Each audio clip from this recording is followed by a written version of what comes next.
Direct selling की rate, product की rate हमेशा मार्केट की रेट से 20% ज्यादा होती है। क्यों होती है? क्योंकि उन्हें शुद्ध ही देना पड़ता है। लेकिन पूरी पृथ्वी पर एक कंपनी चालू हुई जिसका नाम है आरसीएम, जिसने डायरेक्ट सेलिंग में आकर मार्केट से भी 10% रेट को कम कर दिया।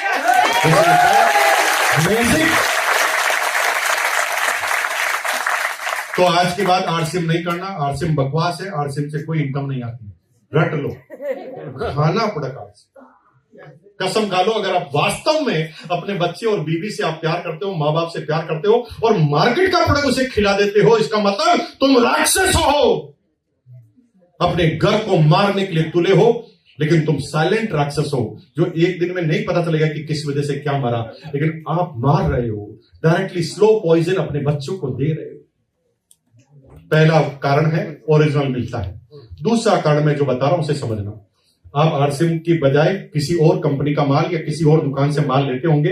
हमारी बहनें जो है आरसीएम नहीं कर रही, वो किसी दुकानदार से ही माल लेती होगी। अब जब दुकानदार से आप माल लेने जाते हो तो आप दुकानदार को एक बात बोलना, आज मेरे कहने से आप बोलना कि भाई साहब, मैंने आज सोचा है कि 6 महीने तक मैं आपकी दुकान से माल लूंगा, 7वें महीने मुझे फ्री दे देना। तो दुकानदार क्या बोलेगा? वो धक्का देगा, धक्का जो सीधा नीचे जाके गिरेगा। वो क्या फ्री दे देना? आप क्या जमाई हो मेरे जो फ्री दे देना? पूरी दुनिया में कोई नहीं दे सकता। It's happen only in RCM. 6 महीने का लो तो 7 महीने फ्री। अब मुझे बताओ, ओरिजिनल प्रोडक्ट मिले, रेट में कम मिले, 7वें महीने का फ्री मिले, फिर भी समझ में नहीं आए तो दिमाग की सीटी स्कैन बनती है कि नहीं? फिर दिमाग की सीटी स्कैन कराना चाहिए, एक्सपर्ट के पास जाना चाहिए कि भाई इतनी चीजें होने के बाद भी समझ में नहीं क्यों आ रहा, दिमाग में कोई ना कोई लोचा है। बाकी ऐसा असंभव है कि सब कुछ होने के बाद भी मत करना ना आरसीएम। क्या फर्क पड़ता है आरसीएम करे ना करे, लेकिन परिवार से प्यार करते हैं तो आरसीएम के प्रोडक्ट हमें लेने पड़ेंगे। क्यों करना है? क्लियर हो गया? क्लियर हो गया तो बोलो हो गया। क्लियर हो गया? करना क्या है अब सुन लो। 3 काम करने। ज्यादा दिमाग लगाओगे तो बिजनेस चलने वाला नहीं। दिमाग वाले आदमी इस बिजनेस में बहुत नीचे रहते हैं। हमारे एक डॉक्टर साहब है एमपी के, एमबीबीएस डॉक्टर, उनको हमने ज्वाइन किया। वो ना ज्वाइन करते ही 6 महीने में रॉयल्टी पे चले गए और अब तक रॉयल्टी पे ही है। 18 साल से 18 साल से रॉयल्टी पे ही, क्योंकि वो समझदार है। एमबीबीएस डॉक्टर, उन्होंने पहले हमने ज्वाइन कराया, उससे पहले मल्टी लेवल कंपनी को ज्वाइन किया इंटरनेशनल, उसके अंदर वो सिल्वर रहे, वहां पर 1 साल सिल्वर रहे, फिर आरसीएम ज्वाइन कर लिया और आरसीएम में पिछले 18 साल से रॉयल्टी पर है। ज्ञान इतना है कि 1000 तो किताबें पढ़ी है ड्राइंग रूम में, जो उन्होंने पढ़ ली है, पढ़ नहीं ली है, रट ली है। इतनी टेप उन्होंने सुन ली है हजारों की तादाद में। अरे इतना नॉलेज है कि साला हम ट्रेनिंग देते हैं तो बीच बीच में बोलते हैं इसके आगे ये आएगा, इसके आगे ये आएगा, लेकिन रॉयल्टी से आगे नहीं जाती। लेकिन हमारे एक दोस्त और हैं जो मुजफ्फरपुर नगर में है, मुजफ्फरपुर में रामेश्वर चाचा है ना, अनपढ़, बचपन से अंगूठा टेप, उनको कुछ नहीं आता, उन्हें किताब पढ़ना जानते हैं, कुछ जानते हैं, बस वो सुनते रहते हैं, मीटिंग में आते हैं, सेमिनार में आते हैं। इस बिजनेस के रूबी पीने चीवर इनकम है 3 लाख रुपए पर मंथ। अनपढ़, लेकिन हमेशा आईफोन रखते, टॉप ग्रेड का। अभी आईफोन 15 ले लिया है, मैसेज आया मेरे पास, सर मैंने आईफोन 15 ले लिया। आईफोन 15 क्यों लेते हैं? आईफोन क्यों लेते हैं? क्योंकि वो भी अंगूठे से खुल जाता है, क्योंकि उनको अंगूठा लगाना ही आता है और अंगूठे से जो भी खुलती है वो उनकी फेवरेट चीज है। उन्होंने एक 20,000 रुपए में असिस्टेंट रखा हुआ है मोबाइल चलाने के लिए, वो उनके पीछे पीछे घूमता रख रहा है। वो डबल एमए बीएड बेरोजगार बिहार में बहुत सारे हैं, उन्होंने उनका असिस्टेंट रखा हुआ है। और रामेश्वर चाचा बस पूरे दिन में कहते हैं इसको मैसेज भेज दो, इसको ये बोल दो, ये पोस्टर को वहां पर भेज दो, सारे लोगों को इकट्ठा करो, हम सेमिनार में चलेंगे, बस ऐसी ऐसी बातें। और वो रूबी पीने और इनकम 3 लाख रुपए पर मंथ। अब मैं ये एनालिसिस करता हूं कि ऐसा क्यों हो रहा है। जो पढ़ा लिखा आदमी जिसके अंदर सारा दिमाग है वो तो कामयाब नहीं हो रहा, और जिसमें अनपढ़ है उसको कामयाब क्यों हो रहा है? क्योंकि 3 काम करना है। 3 काम को ध्यान रखोगे तो बिजनेस चल जाएगा। तुम किस जाति से हो, किस धर्म से हो, कितने पढ़े लिखे हो, लेडीज हो, जेंट्स हो, बच्चे हो, बुजुर्ग हो, कोई फर्क नहीं पड़ता। 3 काम करोगे कामयाब हो जाओगे। पहला काम माहौल में रहना है, दूसरा माहौल बनाना है, और तीसरा माहौल में ले जाना है। क्या बोला मैंने?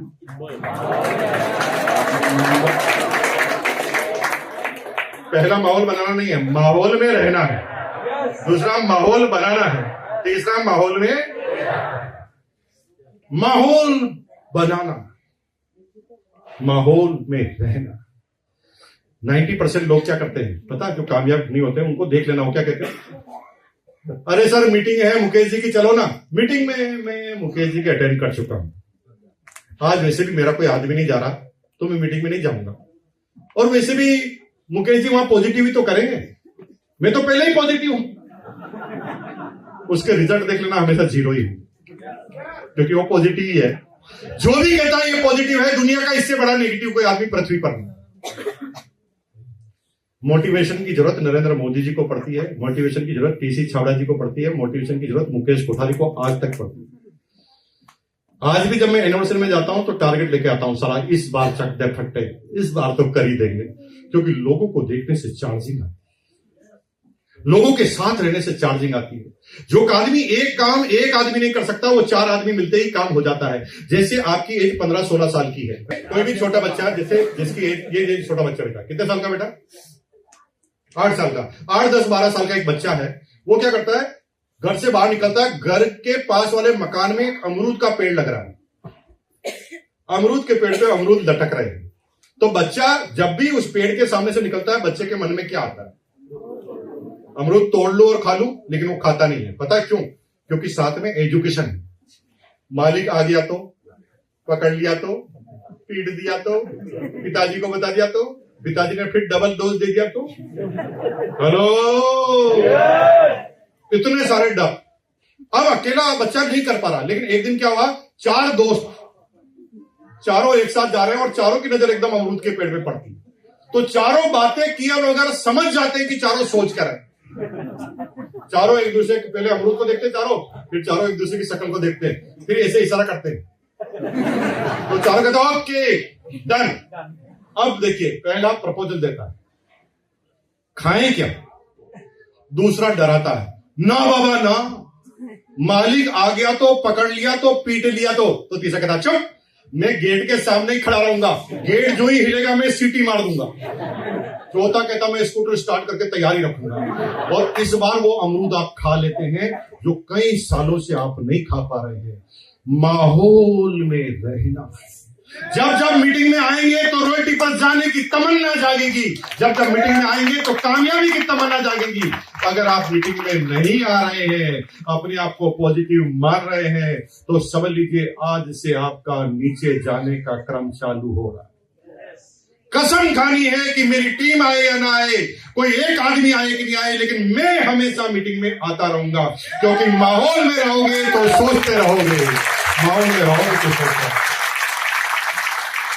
माहौल में रहना है, माहौल बनाना है।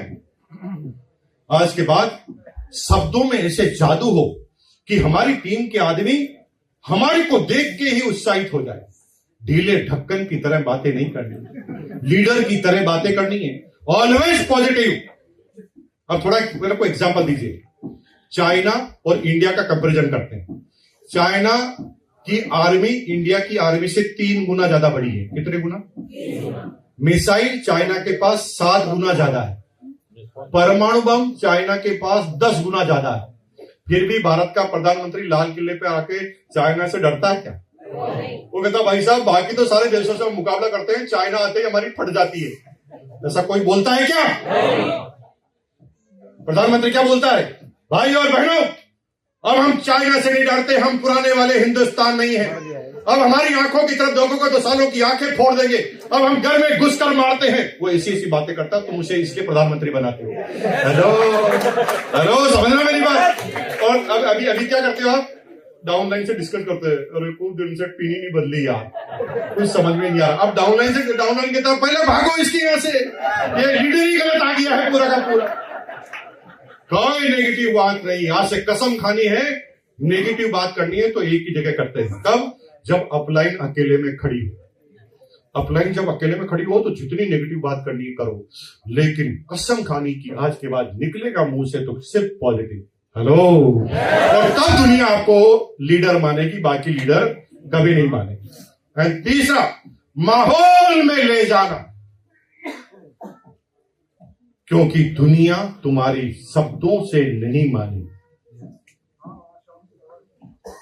हिंदुस्तान में फैशन चली फटी जींस की, ये देखने से चली कि किसी ने अनाउंस किया था रेडियो पर कि कल से सब फटी जींस पहनेंगे, पहनना शुरू करो। ऐसे चली थी कि देखने से चली? क्या हुआ था, एक बड़ा सा हीरो जो कामयाब आदमी था, वो बेचारा ऑफिस जा रहा था, तेज गति से जा रहा था तो गिर गया। अब पड़ गई जींस की पैंट, जींस की पैंट पड़ गई। तो अब क्या हुआ कि गाड़ी का टाइम ऐसा था कि वापस घर पे जाए तो गाड़ी छूट जाएगी। तो उसने कहा भाड़ में गई, फटी हुई पहनेंगे। लेकिन वो इतना कामयाब था कि लोगों ने फटी हुई इसको पहनते हुए देखकर अपनी भी फाड़ ली। इतना बड़ा फाड़ रहा है, मतलब कहीं खास बात। और फिर चल गई जींस की फैशन, और भाई साहब अब तो जितनी ज्यादा फटी हुई उतनी नहीं।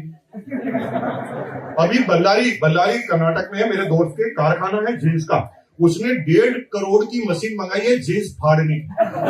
बोलो बनाने की नहीं, तुम गलत फहमी में, बनाने की नहीं बनाई, फाड़ने की मंगाई। वो मशीन इतनी अच्छी तरीके से जींस फाड़ती है, साला तार तार कर देती है। और 1.5 करोड़ रुपए की मशीन।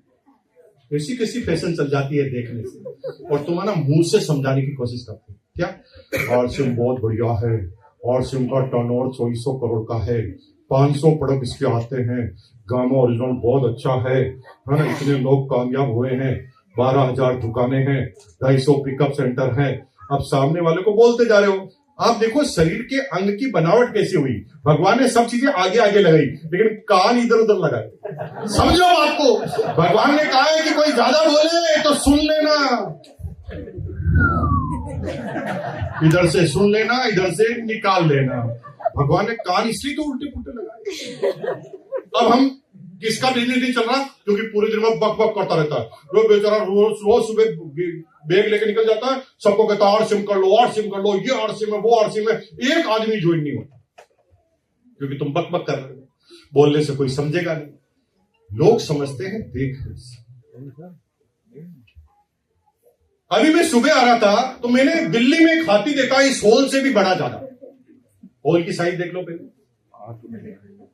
इस हॉल से भी बड़ा। मैंने क्या देखा, दिल्ली में हाथी देखा। मैंने देखा आपका लीडर मुकेश कोठारी बोल रहा है, देखा मतलब देखा, फिर भी तुम हंस रहे हो। अरे यार इतना बकवास मत कर भाई, इतना बड़ा हाथी होता ही नहीं।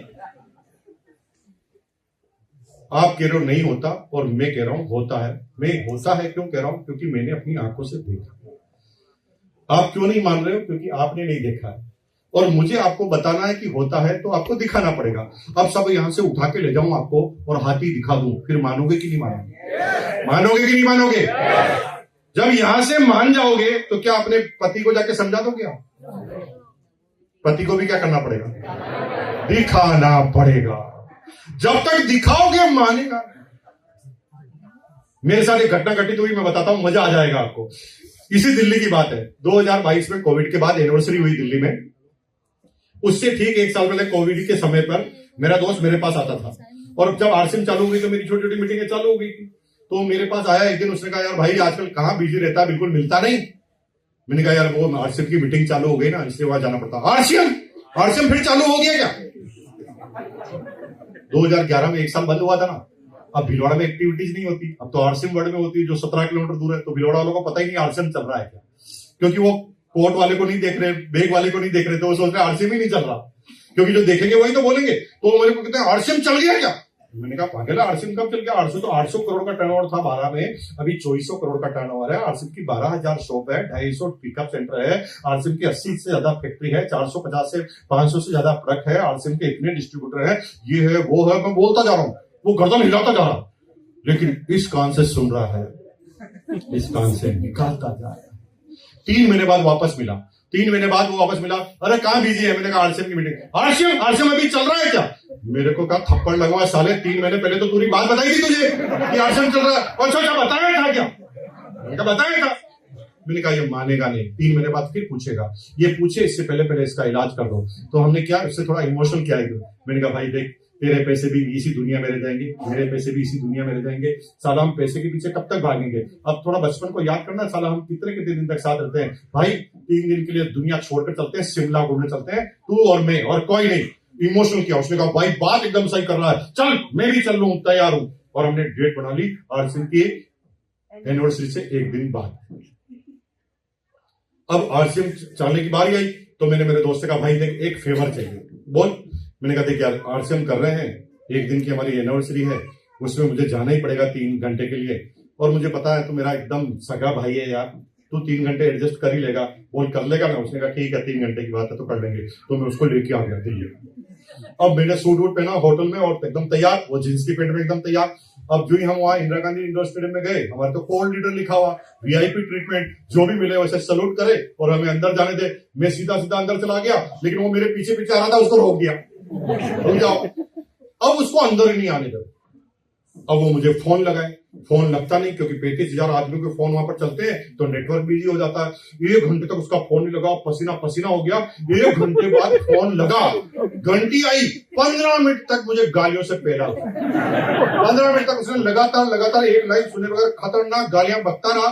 मुझे बाहर आना पड़ा। बाहर आकर मैंने कहा क्या हुआ यार भाई? अरे मुझे आने नहीं दे रहे। मैंने कहा आ जाता, सब लोग आ रहे हैं। अरे मैंने उनको कहा मैं मुकेश कोठारी का दोस्त हूं। मैंने कहा ये तो सभी कहते हैं, इसलिए ऐसा तो चलेगा नहीं कुछ भी। फिर मैंने उसको कहा देख भाई तेरे को इधर तो आने नहीं देंगे, ये तो प्राइवेट गार्ड है, ये हमें भी नहीं जानते, हमारी जो कोर टीम लिखा हुआ है इसलिए हमें आने दे रहे, तेरे को नहीं आने देंगे, लेकिन मैं तेरे को बिठा देता हूँ। अब देख 3 घंटे में से 1 घंटा तो तूने पास कर दिया, अब 2 घंटा बचा है, 2 घंटा तुझे अंदर बिठा देते हैं। अंदर कैसे बिठाएगा? मैं पूरा स्टेडियम घूम चुका हूँ, अंदर घुसने की जगह भी नहीं है। मैंने कहा यार भाई देख घुसाने की जवाबदारी मेरी है, तू यस कर। वो कहा ठीक है बिठा दो। तो मैंने अपने 3-4 बड़े बड़े तगड़े पढ़ स्टार पढ़ इमरान को बुलाया। मैंने कहा इधर आओ मेरे भाइयों, धक्का लगाना। मैंने उसके पीठ पर हाथ रखा और मैंने कहा इसको बेधक्के से एकदम अंदर भेजना है। तो हमने सारे ने दम लगाया, उसकी पीठ पे हाथ लगाया, जोर लगा के और भीड़ के अंदर घुसा दिया एनिवर्सरी के अंदर। अब एनिवर्सरी के अंदर घुस तो गया, निकलेगा कैसे? मेरे भाई मजे की बात ये थी कि एक लाइन उसने नहीं सुनी, एक लाइन। किसने क्या बोला उसे कुछ पता नहीं। वो 2 घंटे तक केवल बाहर जाने का रास्ता ढूंढ रहा था, किधर जाऊं 2 घंटे तक केवल यही कर रहा था। 2 घंटे बाद आया बाहर और 1 घंटे तक मुझे गालियां दी। 1 घंटे के बाद फिर हम शिमला चले गए, फिर घूमने चले गए। 3 दिन बाद शिमला से वापस भीलवाड़ा आए। भीलवाड़ा आते तो एक दोस्त मिल गया, जो उसका भी दोस्त मेरा भी दोस्त रेलवे स्टेशन पे मिल गया। तो कॉमन दोस्त ने मेरे दोस्त से पूछा कहां गए थे? वो कहा हम आरसीएम की मीटिंग में गए थे। तो दोस्त क्या बोल रहा है? आरसीएम अभी भी चल रहा है क्या? वो कहा थप्पड़ मारूंगा, चल रहा है क्या? 3 घंटे तक तो बाहर नहीं निकल पाया और तू कह रहा चल रहा है क्या? एक ही बार में समझ गया चल रहा है क्या, और पहले में बार बार बोल रहा था चल ही रहा है, चल रहा, मान ही नहीं रहा। तो आरसीएम की इनकम आती है, मीटिंग में लाकर बताओ। आरसीएम लोग करते हैं, मीटिंग में करके बताओ। अरे लोग बाग पैसे देके सुन रहे हैं, साला पसीने से तरतर हो रहे हैं। भरी सर्दी में 3 डिग्री टेम्परेचर है दिल्ली का, साला पसीना निकल रहा है, इतनी भीड़ आप नहीं कर रही। यहाँ लाके बोलोगे किसी को चल रहा है कि नहीं चल रहा, उसी से बोल चल रहा है कि नहीं चल रहा, वो कहा वहां बाप चल रहा है, फुल चल रहा है।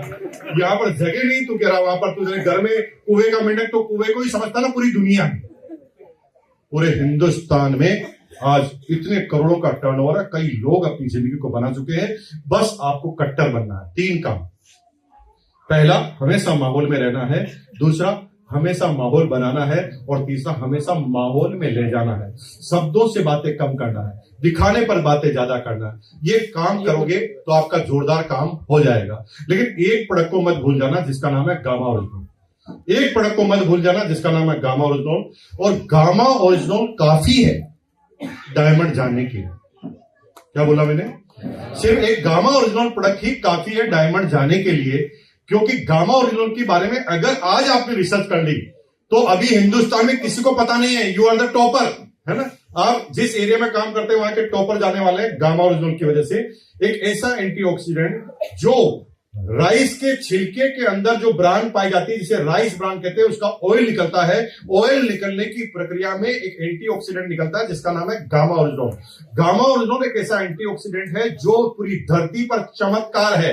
आज दिन तक साइंटिस्ट ये बात का पता नहीं कर पाए कि इसके अंदर ऐसा क्या न्यूट्रास्यूटिकल है जो शरीर के हर भाग पर काम करता है। दुनिया के पर्टिकुलर न्यूट्रास्यूटिकल पर्टिकुलर शरीर के कुछ अंगों पर काम करते हैं। जैसे प्रोटीन मसल्स को बढ़ाता है, विटामिन सी रोग प्रतिरोधक क्षमता को बढ़ाता है। विटामिन ई आपकी चमड़ी और बालों के लिए काम आता है। पार्टिकुलर एक न्यूट्रास्यूटिकल शरीर के कुछ अंगों को ये काम करते हैं, लेकिन ऐसा न्यूट्रास्यूटिकल जिसे गामा ओरिजिनल कहते हैं जो शरीर के सारे अंगों पर काम करता है, और ये चमत्कारिक प्रोडक्ट है। भारत सरकार ने इस साल इसी दिल्ली में प्रधानमंत्री के द्वारा 25 मोस्ट इनोवेटिव प्रोडक्ट में से एक प्रोडक्ट का नाम दिया है गामा ओरिजिनल, और उसका नाम है आरसीएम गामा ओरिजिनल। पता हो जाएगा। हिंदुस्तान की प्रॉब्लम क्या है? हिंदुस्तान की प्रॉब्लम यह है कि कुछ भी खाते हैं और खाने से 90% बीमारियां होती हैं। 90% बीमारियों का सोर्स क्या है? ईटिंग। 90% बीमारियों का सोर्स ही खाना है, और जब वो खाते हैं तो कब खाने से क्या हुआ पता नहीं चलता, क्योंकि खाने की बीमारी तुरंत नहीं होती, 3 साल बाद होती है, और 3 साल बाद आपको याद नहीं रहता कि 3 साल पहले क्या खाया था, और वो बीमारियां आपके शरीर को जकड़ लेती है। अब होता क्या है? धीरे धीरे कैंसर होता है। कैंसर का क्या प्रॉब्लम है कि कैंसर का 1 साल तक तो हमें खुद को ही नहीं पता चलता कि कैंसर हो गया। जैसे आपको कैंसर, मेरे को कैंसर चालू हो गया, मैं टेस्ट कराऊंगा तो कुछ आएगा नहीं। कैंसर कब आएगा? जब कैंसर बढ़ जाएगा, जब कैंसर की सेना मजबूत हो जाएगी तो ये शरीर के किसी अंग पर आक्रमण करेगी। जब अंग पर आक्रमण करेगी तब दर्द होगा, तब हम डॉक्टर के पास जाएंगे, डॉक्टर बायोप्सी करेगा, बायोप्सी करके कहेगा आपको कैंसर हो गया है, लेकिन आई एम सॉरी टू से सी स्टेज का कैंसर है, हम कुछ नहीं कर पाएंगे। अब पता भी चल जाएगा तो मरने की गारंटी है, और 90% लोग कैंसर के रोग में मर जाते हैं। सही कह रहा हूं तो बोलो सही है। 90% मर जाते हैं। लेकिन ये गामा ओरिजिनल क्या करता है कि बीमारी उत्पन्न होते वक्त ही उसे मार को गिराता है। बीमारी उत्पन्न होने के समय ये जब हम रेगुलर वे में खाते हैं, हालांकि ये बीमारी पर भी काम करता है, बीमार व्यक्ति को भी दे सकते हैं, लेकिन बीमार व्यक्ति को देना खतरे से खाली नहीं है। जैसे एक आदमी कैंसर से मरने वाला है, एक दिन बाद मरने वाला है, और एक दिन पहले आप पहुंच गए, गामा ओरिजिनल खिला दो ठीक हो जाएगा। अब जो ही गामा ओरिजिनल खिलाया अगले दिन टपक गया, पूरी दुनिया कहेगी तुम्हारी गामा ओरिजिनल से भरा। इसलिए मरीजों पर काम मत करो, आप डॉक्टर नहीं है, आप डॉक्टर नहीं है। मरीजों पर आपको काम नहीं करना है, आपको काम करना है जो मरना नहीं चाहता, जो बीमार नहीं होना चाहता, उस पर आपको काम करना है। और अगर आपने खिला दिया तो क्या करेगा गामा ओरिजिनल? गामा ओरिजिनल को आप जबान पर लगाते हैं, पेट में जाता है, तो गामा ओरिजिनल परेड का निरीक्षण करता है ना, वैसे आपके शरीर का निरीक्षण करता है, पूरे शरीर का, पूरा घूमता शरीर में, और उससे लगता है कि यहां पर कोई कैंसर होने वाला है। तो क्या करता है? सावधान मशीन को तानता है और स्टेन गन से धड़ धड़ धड़ धड़ धड़ धड़ धड़ धड़ खाता, साला बच्चा पैदा होने से पहले ही मार देता। और इसलिए जापान के लोगों ने आज के 70 साल पहले गामा ओरिजिनल को इस्तेमाल करना चालू किया। रिसर्च पढ़ लेना गूगल पर, 70 साल पहले इस्तेमाल किया, और उसका नतीजा यह है कि सबसे बूढ़े लोग जापान में पाए जाते हैं। जापान में साला मरता ही नहीं।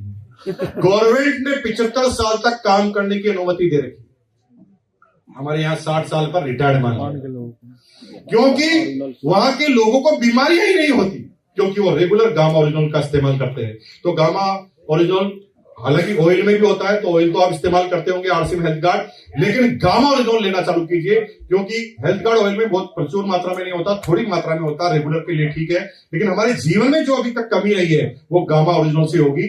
आपको आश्चर्य होगा कि जो 450 रुपए का हमारा बॉक्स आता है, विदेशी में यही बॉक्स की रेट है 2500-3000। आप सर्च करना गामा ओरिजिनल टेबलेट, आप सर्च करेंगे तो 2500-3000 से नीचे कुछ भी मिलने वाला नहीं है, लेकिन आरसीएम में ये 450 में मिलता है। ये रामबाण है, और अगर आप दुनिया से प्यार करते हैं तो इस गामा ओरिजिनल को आप बिल्कुल यूज करेंगे। बहुत बहुत धन्यवाद कि आपने मेरी बात को बहुत ध्यान से पिछले 2.5 घंटे से सुना। और मजे की बात यह है कि दिल्ली जैसे महानगर में, फरीदाबाद किसी जगह पर जहां पर लोगों को मरने की फुर्सत नहीं है, आप संडे के दिन अपना महत्वपूर्ण टाइम देकर यहाँ पर आए हैं, तो मैं आपकी बहुत बहुत साधुवाद धन्यवाद देता हूँ। आप आए हैं तो सिटी होस्ट को मैं बुलाता हूँ।